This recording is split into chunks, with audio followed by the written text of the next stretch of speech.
Hello everybody, welcome back to another video. I'm hoping you guys are all having a fantastic day. So today's upload we'll be talking about the pattern change again. It is obviously I think my third video in a row, 3 days in a row about this, but it's really going to be the biggest occurrence across the United States aside from some rainy activity and some storm threats, but I usually make a separate video about that in the afternoon.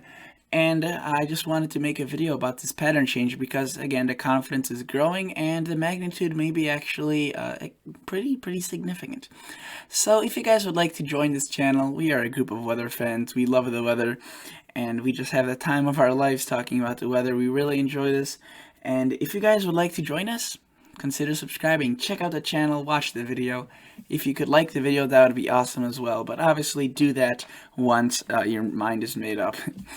So, without further ado, let's start talking about this. So notice right now we are looking at the GFS, Global Forecasting System. Now, the GFS is often referred to as a very erratic and model that's all over the place, kind of like me, I already said. But it is lately been improving on itself, and it's actually been pretty consistent. And if we were to look at this forecast, we would notice a few things that are pretty amazing about this. Well, if you've been watching the videos for a while, there's been already a mention of cooler temperatures ever since last week, almost a week since today. And the GFS has continued doing so. The European agreed right on with it from the beginning. So I'm pretty confident this will be occurring. So is the Climate Prediction Center. And it really looks as if nothing is gonna be kind of, obviously there will be a few surprises, but nothing is really going to slide and come out of nowhere, if you will. So let's take a look at this. Right now we are looking at a lot of cooler temperatures across the northern and northwestern United States. It is impacting a lot of Wyoming, Idaho, Montana, northern Utah, even Colorado. And actually, and many people are wondering, okay, where are these frosts? Where are these freezes that I included in my title? Okay, and actually, if we just go to the National Weather Service map, because of these anomalies across the mountains, you can see that there's actually freeze warnings across portions of western Wyoming. And if you were to look at this, go by Big Piney, Wyoming, funny little name, you can see we have a low pressure or low temperature of 25, which would pretty much kill all vegetation. That's a widespread frost. But that's the interesting thing. Look, I mean, the very next day they go from 25 to 71, 80, upper 80s. So I mean, that's the mountains for you. They do have extreme weathers. Let's continue looking at this GFS model. And as we notice, we push into tomorrow, this cool weather really starts dwindling. It doesn't look too awfully impressive, and we start seeing the heat come back across a good portion of the United States. And where the cool air does reside, it's pretty minimal. We see a smaller storm system take track right there. You can see it's a little curled low.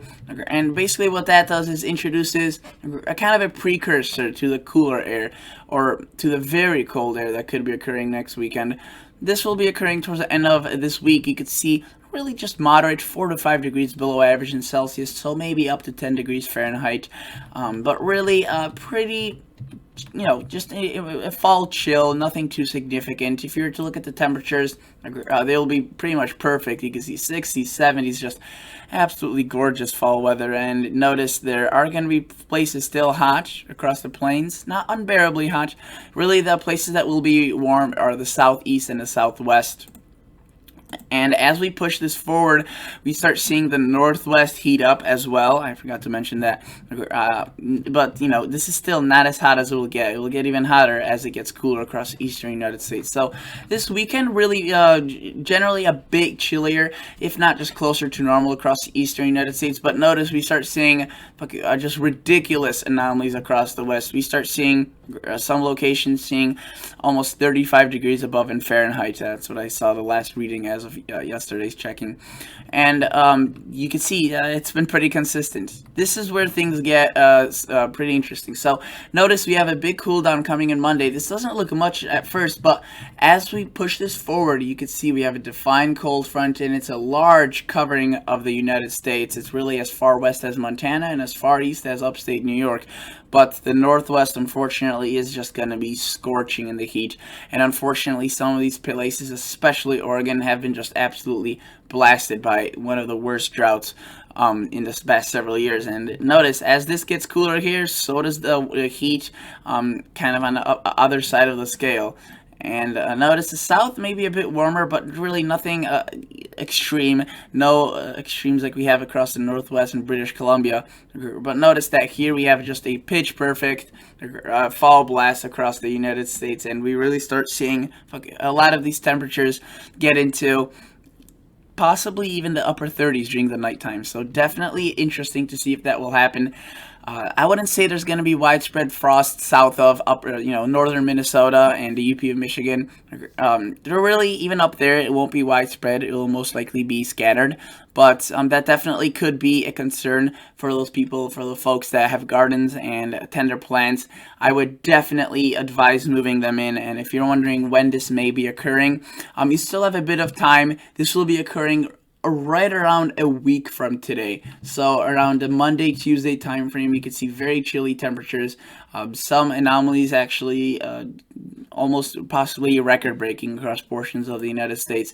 If we were to look at a 2-meter temperature shaded, I mean, the 40s and 50s across the daytime highs across as far south as Iowa, Nebraska, early September is a bit unprecedented, to say the least. And notice that as we push this forward, we could actually see, again, widespread frost across the arrowhead of Minnesota. This could be maybe not a killer frost, but definitely burn a few of your things, especially things like tomatoes, potatoes, the tender crops. And if you have any citrus plants, cacti, those will definitely be toasted if you don't bring them inside.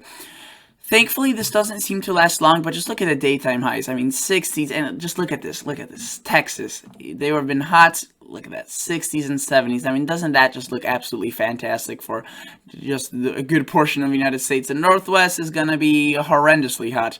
But if you were to look at, again, portions of Texas and into Oklahoma and into Missouri, it will just be a beautiful fall period. Maybe get a bit cold, honestly, because of how cold it's getting, because of how strong these anomalies are going to be. But over time, this starts to break down both the heat in the west and the cool in the central eastern United States.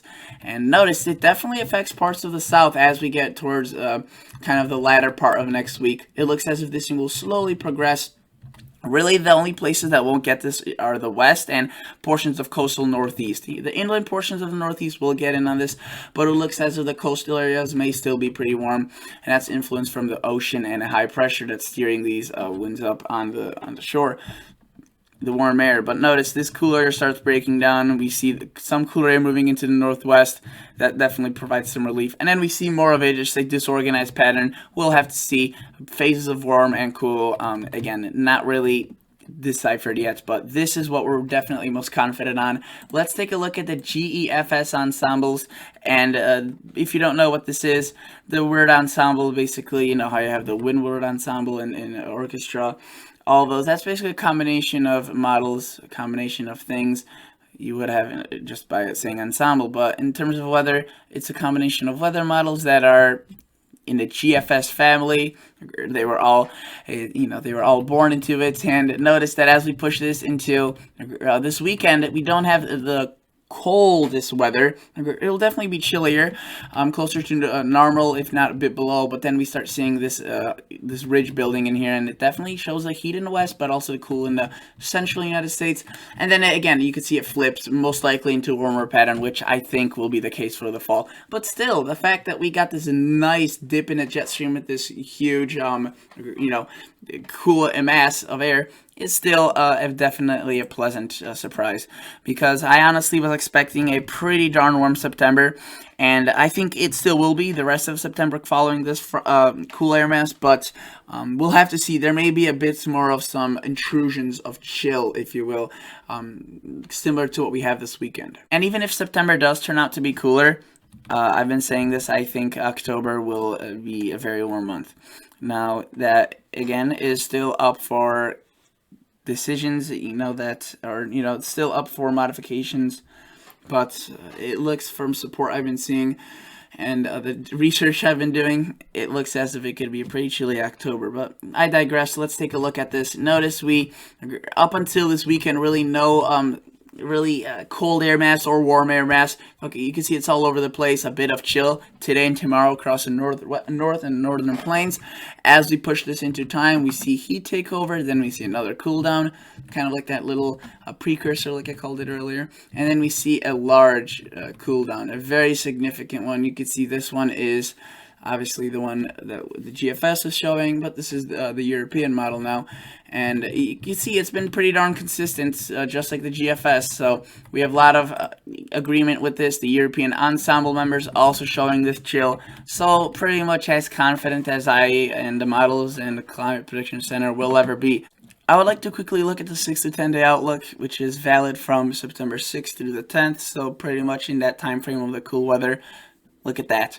They have very deep colors here, not for the magnitude. This is really just for the probability, the confidence they have of it being below average.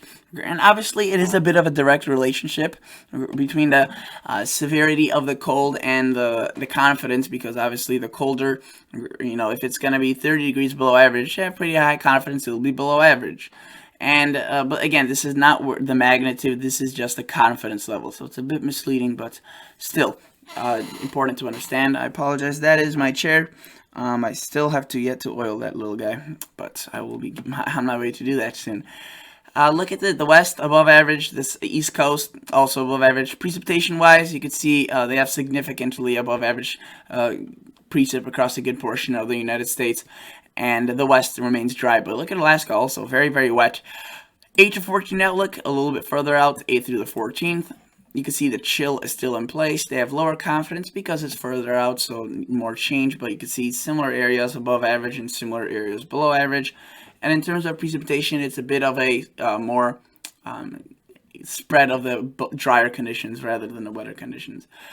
That's basically it for today's video, guys. Thank you so much for watching, and I'll catch you all guys in the next episode. See y'all. Bye.